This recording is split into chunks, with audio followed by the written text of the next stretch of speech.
사도신경으로 신앙 고백함으로 새벽 기도에 시작하겠습니다. 전능하사 천지를 만드신 하나님 아버지를 내가 믿사오며 그 외아들 우리 주 예수 그리스도를 믿사오니 이는 성령으로 잉태하사 동정녀 마리아에게 나시고 본디오 빌라도에게 고난을 받으사 십자가에 못 박혀 죽으시고 장사한 지 사흘 만에 죽은 자 가운데서 다시 살아나시며 하늘에 오르사 전능하신 하나님 편에 앉아 계시다가 저로서 산자와 죽은 자를 심판하러 오시리라. 성령을 믿사오며 거룩한 공예와 성도가 서로 교통하는 것과 죄를 사하여 주시는 것과 몸이 다시 사는 것과 영원히 사는 것을 믿사옵나이다. 아멘.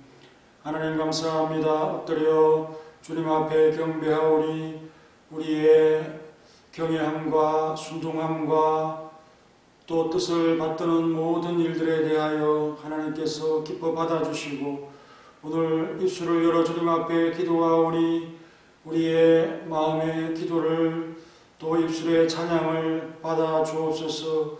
하나님 앞에 이모저모로 영광 돌리게 하시고 내 삶의 제사가 주님 앞에 드려질 수 있도록 도와주시옵소서. 하나님 앞에 기쁨이 되게 하시고 주께 항상 의지하며 나아갈 수 있도록 도와주옵소서. 오늘도 말씀으로 우리에게 훈계하여 주옵시며 주의 말씀 곁에 항상 머물도록 역사하여 주옵소서. 예수님의 이름으로 기도하옵나이다. 아멘. 찬송가 521장 하겠습니다. 521장.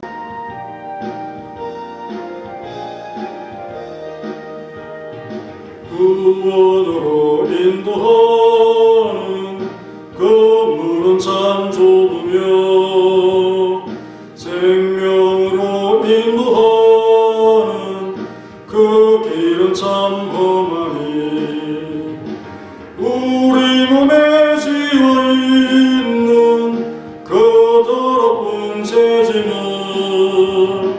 하나없이 벗어나고 힘써서 들어갑시다.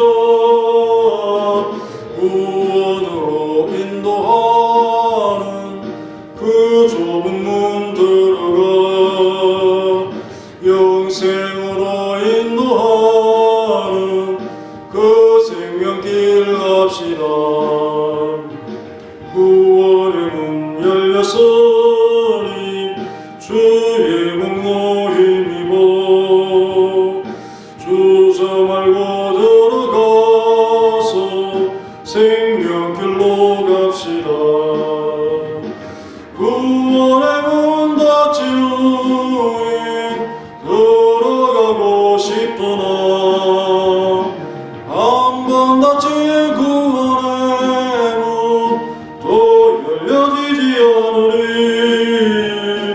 구원으로 인도하는 그 좁은 문 들어가 영생으로 인도하는 그 생명길 갑시다. 말라기 1장 2절부터 5절까지의 말씀인데요.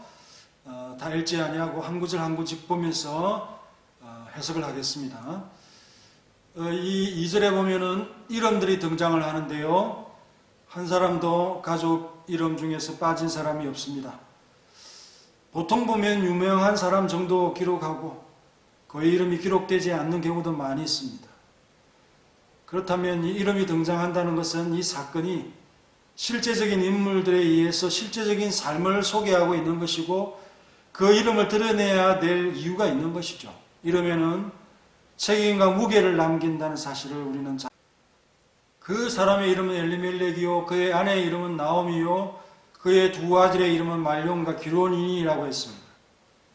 그렇다면 내 이름에 또 책임과 무게가 있지 않겠습니까? 본명, 직무와 역할에 따른 이름들이 있습니다. 사회적인 역할, 가정 내의 역할, 여기에는 책임과 무게가 있죠. 내가 부재하더라도 그 이름은 나를 대신해서 남을 수 있는 것입니다. 명예롭고 또 존중되고 그리고 칭찬을 받는 이름이 되어야 되지 않겠습니까? 어떻게 나는 그 이름의 무게를 감당하고 있습니까?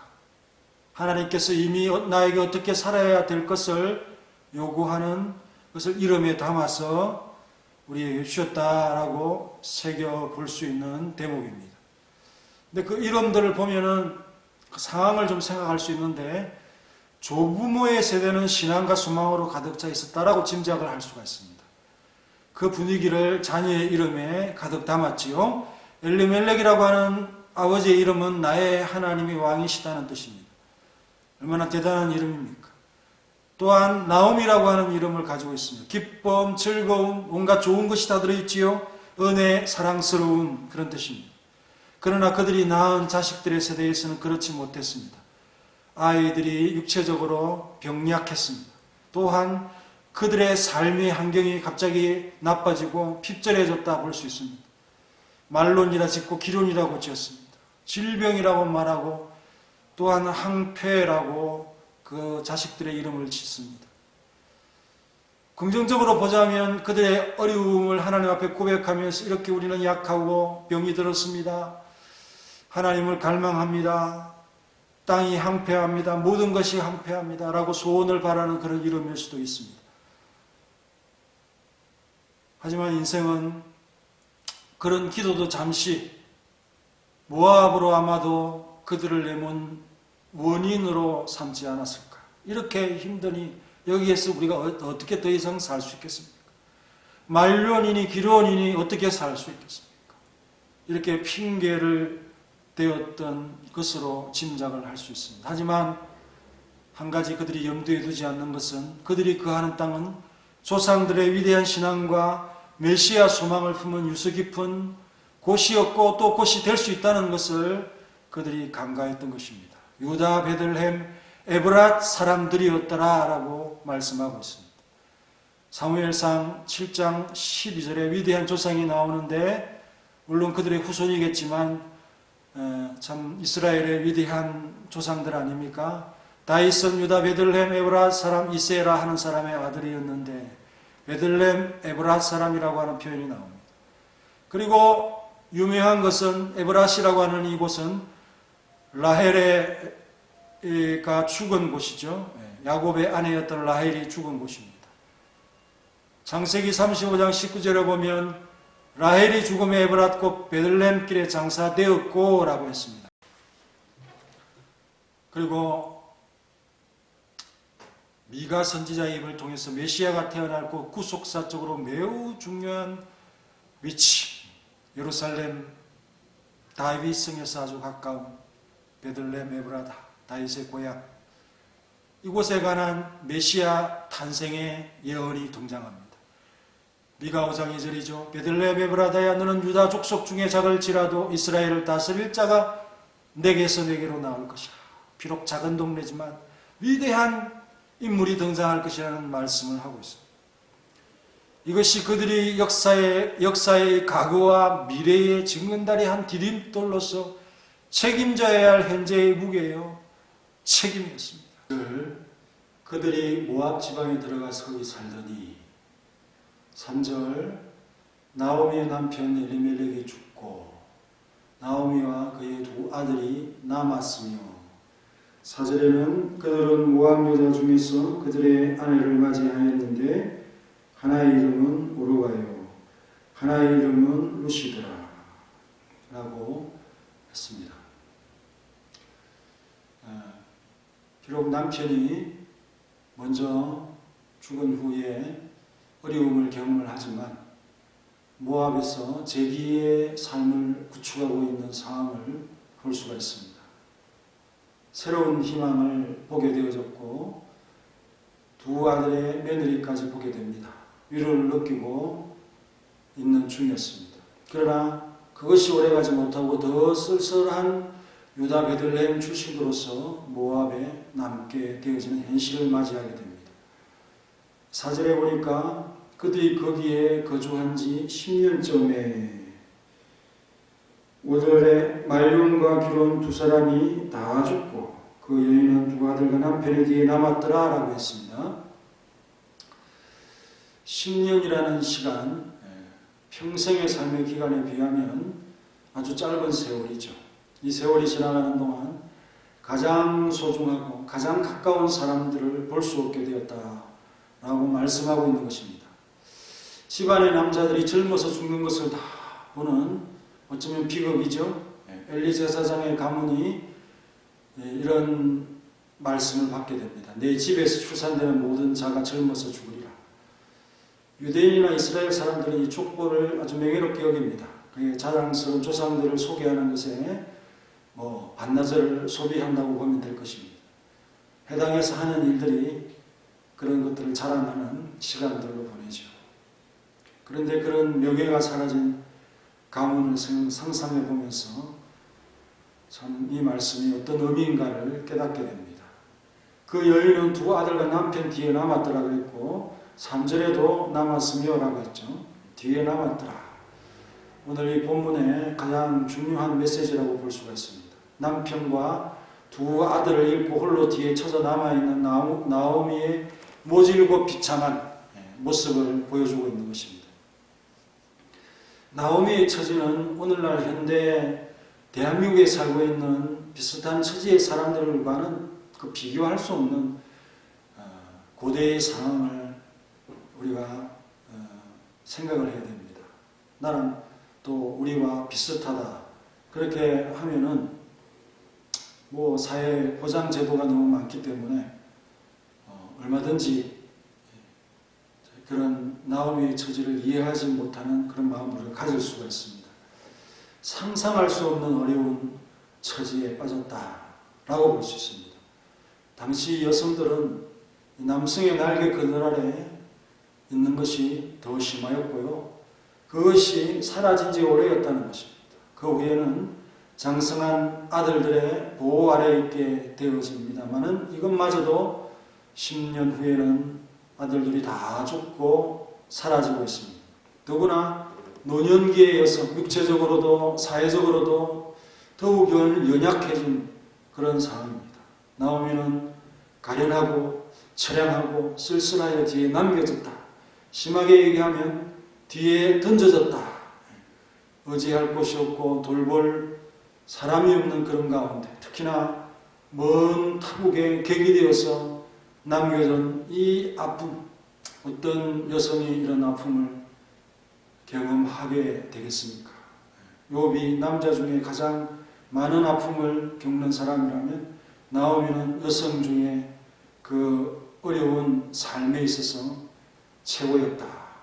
처량한 지경에 어쩌면 이렇게 빠질 수 있겠는가 생각해 볼 수 있는 그런 여성이었습니다.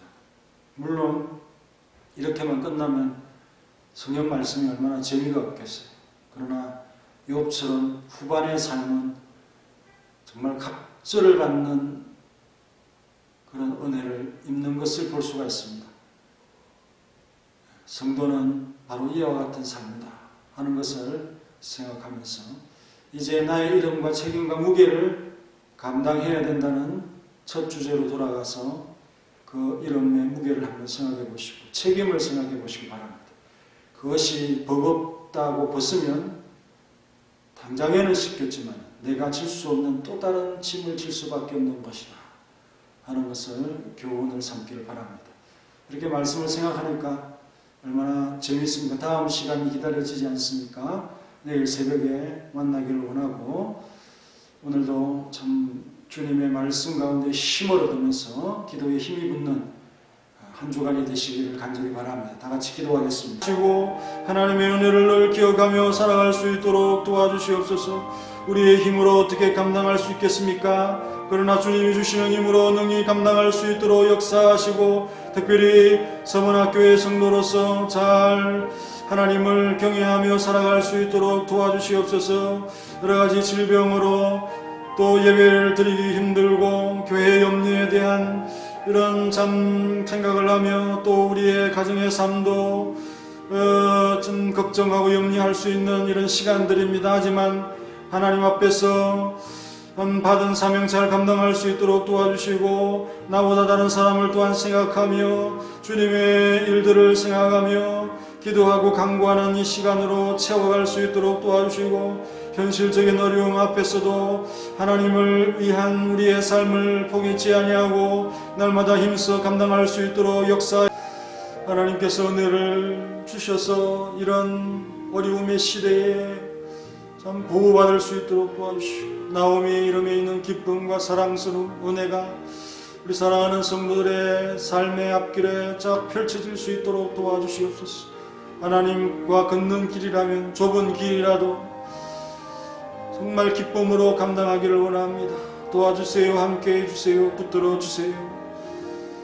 한 번도 주의 전에 나오지 못한 우리 연로하신 나이든 우리 성도님들, 어린 자녀들 하나님 다 지켜주시고, 모든 이들에게 신앙의 즐거움과 기쁨이 가득 차도록, 행복이 가득 차도록 하나님께서 함께해 주시고, 또 주의 전을 향한 마음이 간절할 수 있도록 도와주시고, 정말 이 새벽에 유튜브를 통하여서 많은 사람들이 이 기도하는 이 시간을 참여하며 또 확대되고 확산